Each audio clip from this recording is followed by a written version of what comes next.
പ്രിയപ്പെട്ട സുഹൃത്ത് നമസ്കാരം. JD's കറണ്ട് അഫേഴ്സിലേക്ക് സ്വാഗതം. ഇന്ന് ഡിസംബർ 31, ലേറ്റസ്റ്റ് കറണ്ട് അഫേഴ്സുമായി JD's കറണ്ട് അഫേഴ്സ്. 2024 അവസാനിക്കുകയാണ്. ഇനി കേവലം മണിക്കൂറുകൾ മാത്രമേ ഉള്ളൂ. പുതിയ പുതിയ ആഗ്രഹങ്ങളും സ്വപ്നങ്ങളുമായിട്ട് നമുക്ക് 2025 വരവേൽക്കാം. ഏവർക്കും JD's കറണ്ട് അഫേഴ്സിന്റെ പുതുവത്സര ആശംസകൾ. ഏറ്റവും ലേറ്റസ്റ്റ് ആയിട്ടുള്ള കറണ്ട് അഫേഴ്സ് ആണ് JD's കറണ്ട് അഫേഴ്സ് ഓരോ ദിവസവും നൽകാൻ ശ്രമിക്കുന്നത്.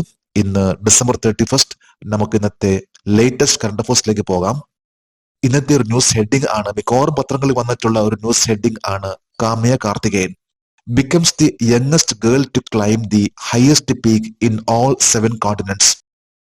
7 ഭൂഖണ്ഡങ്ങളിലെയും ഏറ്റവും ഉയർന്ന കൊടുമുടികൾ കയറുന്ന ഏറ്റവും പ്രായം കുറഞ്ഞ പെൺകുട്ടിയായി കാമ്യ കാർത്തികേയൻ. ഒരു ലേറ്റസ്റ്റ് ആയിട്ടുള്ള വാർത്തയാണ്. നമുക്ക് ഈ കറണ്ട് അഫേഴ്സിന്റെ ഡീറ്റെയിൽസിലേക്ക് പോകാം. 7 ഭൂഖണ്ഡങ്ങളിലെയും ഏറ്റവും ഉയർന്ന കൊടുമുടികൾ കയറിയ ലോകത്തിലെ ഏറ്റവും പ്രായം കുറഞ്ഞ പെൺകുട്ടി ആരാണ്? കാമ്യ കാർത്തികേയൻ.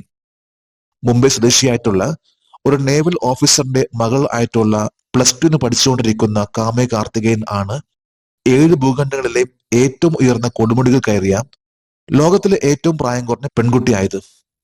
ഇന്ന് ലോകത്തിലെ ഏറ്റവും ഉയർന്ന കൊടുമുടി എന്ന് പറയുമ്പോൾ ഏഷ്യയിലെ മൗണ്ട് എവറസ്റ്റ്, സൗത്ത് അമേരിക്കയിലെ അക്കോൺകാഗ്വ, നോർത്ത് അമേരിക്കയിലെ ദിനാലി, ആഫ്രിക്കയിലെ മൗണ്ട് കിളിമാഞ്ചറോ, യൂറോപ്പിലെ മൗണ്ട് എൽബ്രസ്, അന്റാർട്ടിക്കയിലെ മൗണ്ട് വിൻസൺ എന്നിവയെല്ലാം ഏറ്റവും ഉയർന്ന, ഓസ്ട്രേലിയയിലെ കാസ്റ്റൻസ് പിരമിഡ് എന്നിവയെല്ലാം ഏറ്റവും ഉയരം കൂടിയ ഈ 7 കൊടുമുടികളും കയറിയ ഏറ്റവും പ്രായം കുറഞ്ഞ പെൺകുട്ടിയാണ് കാമ്യ കാർത്തികേയൻ. ഏത് പ്രായത്തിലാണ് കാമ്യ കാർത്തികേയൻ 7 ഭൂഖണ്ഡങ്ങളിലെയും ഏറ്റവും ഉയർന്ന കൊടുമുടികൾ കയറിയ ഏറ്റവും പ്രായം കുറഞ്ഞ പെൺകുട്ടിയായത്? 17-ാം വയസ്സിൽ. അതായത് +2 പഠിച്ചുകൊണ്ടിരിക്കുന്ന 17 വയസ്സുള്ള കാമ്യ കാർത്തികേയൻ ആണ് 7 കോണ്ടിനെന്റ്സിലെ ഹയസ്റ്റ് പീക്ക് ചരിത്രം സൃഷ്ടിച്ചത്. 7 ഭൂഖണ്ഡങ്ങളിലെ ഏറ്റവും ഉയരം കൂടിയ 7 കൊടുമുടികൾ ഏതാണ്? 2024 ഡിസംബർ 24 കാമ്യ കാർത്തികേയൻ പൂർത്തിയാക്കിയ അവസാന കൊടുമുടി മൗണ്ട് വിൻസൺ, അന്റാർട്ടിക്ക. അന്റാർട്ടിക്കയിലെ ഏറ്റവും ഹയസ്റ്റ് ആയിട്ടുള്ള പീക്ക് ആണ് മൗണ്ട് വിൻസൺ. ഇതാണ് ലാസ്റ്റ് ആയിട്ട് കയറിയിട്ടുള്ളത്. അതായത് 4892 മീറ്റർ ആണ് അന്റാർട്ടിക്കയിലെ മൗണ്ട് വിൻസൺ എന്ന ആ ഒരു പീക്കിന്റെ ഉയരം. ഇതാണ് ലാസ്റ്റ് ആയിട്ട് ഡിസംബർ 24 കയറിക്കൊണ്ട് ദ 7 കോണ്ടിനെന്റ്സിലെ ദ 7 ഹയസ്റ്റ് പീക്ക് കയറിയിട്ടുള്ള 17 ഓൾഡ് ആയിട്ടുള്ള കാമ്യ കാർത്തികേയൻ. ഏത് പ്രായത്തിലാണ് കാമ്യ കാർത്തികേയൻ എവറസ്റ്റ് കീഴടക്കിയത്? 16-ാം വയസ്സിൽ. At the age of 16 Kaamya Karthikeyan scale Mount Everest. ഇപ്പോൾ ഏറ്റവും യങ്ങസ്റ്റ് ഗേൾ ആണ് വേൾഡിൽ തന്നെ പറയുമ്പോൾ കാമ്യ കാർത്തികേയൻ ദ 7 കോണ്ടിനെന്റ്സ് കീഴടക്കിയിട്ടുള്ളത്. ഒരു ന്യൂസ് ഹെഡിംഗ് ആണ്, former US president Jimmy Carter passes away in Plains, Georgia. മുൻ അമേരിക്കൻ പ്രസിഡന്റ് ജിമ്മി കാർട്ടർ ജോർജിയയിലെ പ്ലെയിൻസിൽ അന്തരിച്ചു. ജോർജിയയിലെ ഒരു സ്ഥലമാണ് പ്ലെയിൻസ്. ഇവിടെയാണ് മുൻ US പ്രസിഡന്റ് ആയിട്ടുള്ള ജിമ്മി കാർട്ടർ അന്തരിച്ചത്. നമുക്ക് ഈ കറണ്ട് അഫേഴ്സിന്റെ ഡീറ്റെയിൽസിലേക്ക് പോകാം. 2024 ഡിസംബർ 29 മുൻ US president James L Carter junior ഏത് പ്രായത്തിലാണ് അന്തരിച്ചത്? 100-ാം വയസ്സിൽ. 100-ാമത്തെ വയസ്സിൽ, അതായത് ഡിസംബർ 29-ാം തീയതിയാണ് US ജിമ്മി കാർട്ടർ എന്നറിയപ്പെടുന്ന മുൻ US president James L Carlton junior അന്തരിച്ചത്. 100-ാമത്തെ വയസ്സിലാണ് അദ്ദേഹം അന്തരിച്ചത്, ഡിസംബർ 29-ാം തീയതി. ഇന്ത്യ സന്ദർശിക്കുന്ന 3ാമത്തെ അമേരിക്കൻ പ്രസിഡന്റ് ആരാണ്? Jimmy quarter. ഇന്ത്യ സന്ദർശിക്കുന്ന ജിമ്മി കാർട്ടർ US മുൻ പ്രസിഡന്റ് ആയിട്ടുള്ള ജെയിംസ് എൽ കാർട്ടർ ജൂനിയർ, അദ്ദേഹം അറിയപ്പെടുന്നത് ജിമ്മി കാർട്ടർ എന്ന പേരിലാണ്. 1978 അദ്ദേഹം ഇന്ത്യ സന്ദർശിക്കുന്നത്. ഏത് വർഷമാണ് ജിമ്മി കാർട്ടർ US പ്രസിഡന്റ് ആയത്? 1977 മുതൽ 1981 വരെ. 1977 to 1981. ഇതിനിടയിൽ 1978 അദ്ദേഹം ഇന്ത്യ സന്ദർശിക്കുന്ന 3ാമത്തെ president.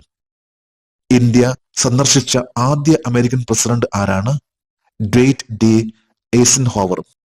1959 Dwight D Eisenhower India സന്ദർശിക്കുന്നത്. ആദ്യമായിട്ട് ഇന്ത്യ സന്ദർശിച്ച പ്രസിഡന്റ് എന്ന് പറയുമ്പോൾ ഡ്വൈറ്റ് എയ്സൻഹോവർ ആണെങ്കിൽ 2ാമത്തെ വ്യക്തി ആണ് റിച്ചാർഡ് നിക്സൺ, 3ാമത്തേത് ജിമ്മി കാർട്ടർ, 4ാമത്തേത് വില്യം ജെ ക്ലിന്റൺ. 1978 ജിമ്മി കാർട്ടറിന് ശേഷം 2000 വില്യം ജെ ക്ലിന്റൺ ഇന്ത്യ സന്ദർശിക്കുന്ന US പ്രസിഡന്റ്. അമേരിക്കയുടെ 49ാമത് വൈസ് പ്രസിഡന്റ് ആരാണ്? കമല ഹാരിസ്. ഇപ്പോൾ അമേരിക്കയുടെ വൈസ് പ്രസിഡന്റ് ആയിട്ടുള്ള കമല ഹാരിസ് ആണ് 49ാമത്തെ വൈസ് പ്രസിഡന്റ്. വരാൻ പോകുന്ന ജനുവരി 20 പുതിയ വൈസ് പ്രസിഡന്റും ചുമതലയേൽക്കുന്നത്. ഡൊണാൾഡ് ട്രംപ് ആണ് അമേരിക്കയുടെ ഇപ്പോഴത്തെ വരാൻ പോകുന്ന പ്രസിഡന്റ്. അതുപോലെ തന്നെ JD വാൻസ് ആണ് അമേരിക്കയുടെ പുതിയ വൈസ് പ്രസിഡന്റ്. ഒരു ന്യൂസ് ഹെഡിംഗിലേക്ക് പോകാം. Kerala clinches senior national men's handball championship title. Senior ദേശീയ പുരുഷ ഹാൻഡ്ബോൾ ചാമ്പ്യൻഷിപ്പിൽ കേരളത്തിന് കിരീടം. ഇതൊരു ന്യൂസ് ഹെഡിംഗ് ആണ്. സ്പോർട്സ് ആയി ബന്ധപ്പെട്ടതും കേരളവുമായി ബന്ധപ്പെട്ട ഒരു ന്യൂസ് ഹെഡിംഗ് ആണ്. നമുക്കതിന്റെ ഡീറ്റെയിൽസിലേക്ക് പോകാം. 53ാമത് സീനിയർ പുരുഷ ദേശീയ ഹാൻഡ്ബോൾ ചാമ്പ്യൻഷിപ്പ് 2024 നേടി ചരിത്രം സൃഷ്ടിച്ച സംസ്ഥാനം കേരളം. കേരളത്തിന് ആദ്യമായിട്ടാണ് ഒരു നാഷണൽ ലെവലിലെ senior men's national handball championship വിജയിക്കാൻ സാധിച്ചിട്ടുള്ളത്. ഇതിലൂടെ കേരളത്തിന് 53ാമത്തെ സീനിയർ പുരുഷ ദേശീയ ഹാൻഡ്ബോൾ ചാമ്പ്യൻഷിപ്പ് ആ ഒരു സ്ഥാനം ലഭിച്ചു. 53ാമത് സീനിയർ പുരുഷ ദേശീയ ഹാൻഡ്ബോൾ ചാമ്പ്യൻഷിപ്പ് 2024 എവിടെയാണ് നടന്നത്? ചങ്ങനാശ്ശേരി, കേരളം. കേരളത്തിലെ ചങ്ങനാശ്ശേരിയിലാണ് 53ാമത്തെ സീനിയർ പുരുഷ ദേശീയ ഹാൻഡ്ബോൾ ചാമ്പ്യൻഷിപ്പ് നടന്നിട്ടുള്ളത്. ഇതിലാണ് കേരളം വിജയിച്ചിട്ടുള്ളത്. ഇന്ത്യയിലെ പുരുഷ ദേശീയ ഹാൻഡ്ബോൾ ടീമിന്റെ ക്യാപ്റ്റൻ ആരാണ്? മനീഷ് സിംഗ്. അപ്പൊ മനീഷ് സിംഗ് ആണ് ഇന്ത്യൻ മെൻസ് നാഷണൽ ഹാൻഡ്ബോൾ ടീമിന്റെ ക്യാപ്റ്റൻ ആണ് മനീഷ് സിംഗ്. ഇന്ത്യയിലെ ഹാൻഡ്ബോളിന്റെ പിതാവ് ആരാണ്? ജഗത് സിംഗ് ലോഹൻ. ജഗത് സിംഗ് ലോഹൻ ആണ് ഇന്ത്യയിലെ അതാദ്യമായിട്ട് അദ്ദേഹം നെറ്റ്ബോൾ, ഹാൻഡ്ബോൾ, ത്രോബോൾ എന്നിവ കൊണ്ടുവന്നിട്ടുള്ള വ്യക്തി. ഹരിയാനയിലെ റോത്തക് സ്വദേശിയാണ് ജഗത് സിംഗ് ചൗഹാൻ. ഒരു ന്യൂസ് ഹെഡിംഗ് ആണ് Lakshya Sen finishes third in King Cup international open 2024. 2024 King Cup international ഓപ്പണിൽ ലക്ഷ്യ സെൻ 3ാം സ്ഥാനത്തെത്തി. കിങ് കപ്പ് ഇന്റർനാഷണൽ കപ്പ് എന്നത് ഒരു ബാഡ്മിന്റൺ കപ്പ് ആണ്. ബാഡ്മിന്റൺ ആയി ബന്ധപ്പെട്ട ഒരു മത്സരമാണ്. ലക്ഷ്യ സെൻ ആണെങ്കിൽ ഇന്ത്യയിലെ ഏറ്റവും പവർഫുൾ ആയിട്ടുള്ള പ്രൊഫഷണൽ ബാഡ്മിന്റൺ താരവും. നമുക്ക് ഈ കറണ്ട് അഫയേഴ്സിന്റെ ഡീറ്റെയിൽസിലേക്ക് പോകാം. കിങ് കപ്പ് ഇന്റർനാഷണൽ ഓപ്പൺ 2024 ഇന്ത്യയിൽ നിന്ന് 3ാം സ്ഥാനത്തെത്തിയത് ആരാണ്? ലക്ഷ്യ സെൻ. അപ്പൊ ലക്ഷ്യ സെൻ ആണ് ആദ്യമായിട്ട് നടന്നിട്ടുള്ള കിങ് കപ്പ് ഇന്റർനാഷണൽ ഓപ്പൺ 2024 എന്ന ഈ മത്സരത്തിൽ 3ാം സ്ഥാനത്തെത്തിയിട്ടുള്ളത്. കിങ് കപ്പ് ഇന്റർനാഷണൽ ഓപ്പൺ 2024 ഏത് സ്ഥലത്താണ് നടന്നത്? Shenzhen, the People's Republic of China. ചൈനയിലെ ഷെൻഷനിലാണ് ആദ്യമായിട്ട് നടന്നിട്ടുള്ള ഒരു മത്സരം, അതായത് കിങ് കപ്പ് ഇന്റർനാഷണൽ എന്ന മത്സരം നടന്നിട്ടുള്ളത്. ഇതിലാണ് ലക്ഷ്യ സെന്നിന് 3ാം സ്ഥാനത്തേക്ക് എത്താൻ സാധിച്ചത്. 2024 കിങ് കപ്പ് ഇന്റർനാഷണൽ ഓപ്പണിൽ ആരെയാണ് ലക്ഷ്യ സെൻ പരാജയപ്പെടുത്തി 3ാം സ്ഥാനം നേടിയത്? ഫ്രഞ്ച് താരം അലക്സ് ലാനിയർ. ഫ്രഞ്ച് താരം അലക്സ് ലാനിയറിനെ പരാജയപ്പെടുത്തിക്കൊണ്ടാണ് ലക്ഷ്യ സെൻ 2024 കിങ് കപ്പ് ഇന്റർനാഷണൽ ഓപ്പണിൽ 3ാം സ്ഥാനത്തെത്തിയിട്ടുള്ളത്. NCC ആയി ബന്ധപ്പെട്ട ഒരു കറണ്ട് അഫയേഴ്സ് ആണ്. 2361 cadets to participate in NCC Republic Day Camp 2025. NCC republic ദിന ക്യാമ്പ് 2025 പങ്കെടുക്കാൻ 2361 കേഡറ്റുകൾ. നമുക്ക് ഈ കറണ്ട് അഫയേഴ്സിന്റെ ഡീറ്റെയിൽസിലേക്ക് പോകാം. 2025 റിപ്പബ്ലിക് ദിന പരേഡ് ക്യാമ്പിൽ എത്ര NCC കേഡറ്റുകൾ ഉണ്ടാകും? 2361 കേഡറ്റുകൾ. റിപ്പബ്ലിക് ദിനവുമായി ബന്ധപ്പെട്ട് NCC കേഡറ്റ്സിന്റെ ക്യാമ്പ് നടന്നുകൊണ്ടിരിക്കുകയാണ്. ഇതിലാണ് 2361 കേഡറ്റ്സ് ആണ് പങ്കെടുക്കുന്നത്.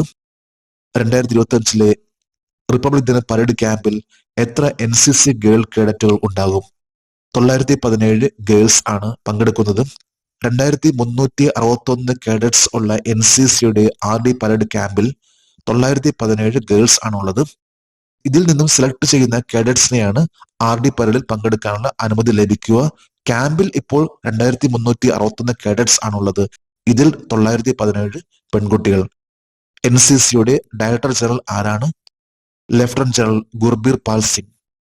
നേരത്തെ കറണ്ട് അഫയേഴ്സിൽ വന്നിട്ടുള്ള ഒന്നാണ് NCCയുടെ ഡയറക്ടർ ജനറൽ ആയിരുന്ന കാര്യം. ലഫ്റ്റനന്റ് ജനറൽ ഗുർബീർ പാൽ സിംഗ് ആണ് NCCയുടെ ഡയറക്ടർ ജനറൽ. അതായത് ഏറ്റവും ഹയസ്റ്റ് ആയിട്ടുള്ള പോസ്റ്റിൽ നിൽക്കുന്ന വ്യക്തിയാണ് ഡയറക്ടർ ജനറൽ. ഇന്നത്തെ കറണ്ട് അഫയേഴ്സിലെ ലാസ്റ്റ് ഹെഡിംഗ് ആണ് India achieves record call production of 997.83 MT in financial year 24 targets 1.5 BT by 2030. MT എന്നാൽ മില്യൺ ടൺസ്, BT എന്നാൽ ബില്യൺ ടൺസ്.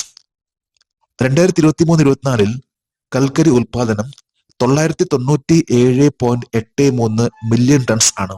2030 ഇന്ത്യയുടെ ലക്ഷ്യം ആണ് 1.5 ബില്യൺ ടൺസിന്റെ ഉൽപാദനം. ഈ പ്രാവശ്യം ഏറ്റവും നല്ലൊരു വളർച്ചയാണ് കൽക്കരി മേഖലയിൽ വന്നിട്ടുള്ളത്. നമുക്ക് ഈ കറണ്ട് പോസ്റ്റിന്റെ ഡീറ്റെയിൽസിലേക്ക് പോകാം. 2024 കൽക്കരി ഉൽപാദനത്തിൽ എത്ര ശതമാനം വളർച്ച കൈവരിച്ചു? 11.71% വളർച്ച. അതായത് 2023-24 997.83 മില്യൺ ടൺസിന്റെ ഉൽപാദനമാണ് കോൾ പ്രൊഡക്ഷൻ ആയിട്ട്, കൽക്കരി പ്രൊഡക്ഷൻ ആയിട്ട് വന്നിട്ടുള്ളത്. ഇത് 11.71% വളർച്ചയാണ് വന്നിട്ടുള്ളത് കൽക്കരി മേഖലയിൽ. 2030 കൽക്കരി ഉൽപാദനത്തിൽ കൽക്കരി മന്ത്രാലയം നിശ്ചയിച്ചിട്ടുള്ള ലക്ഷ്യം എന്താണ്? 1.5 ബില്യൺ ടൺ.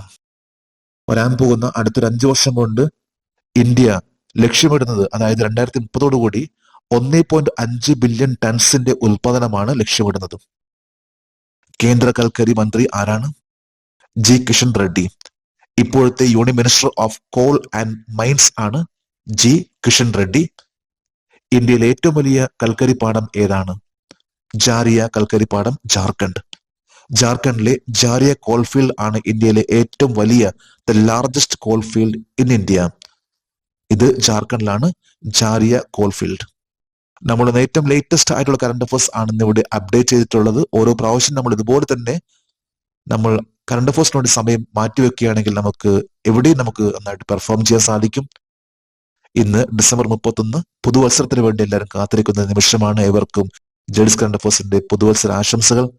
നമുക്ക് നാളെ വീണ്ടും പുതിയ കറണ്ട് അഫയേഴ്സുമായിട്ട് കാണാം. Thank you very much.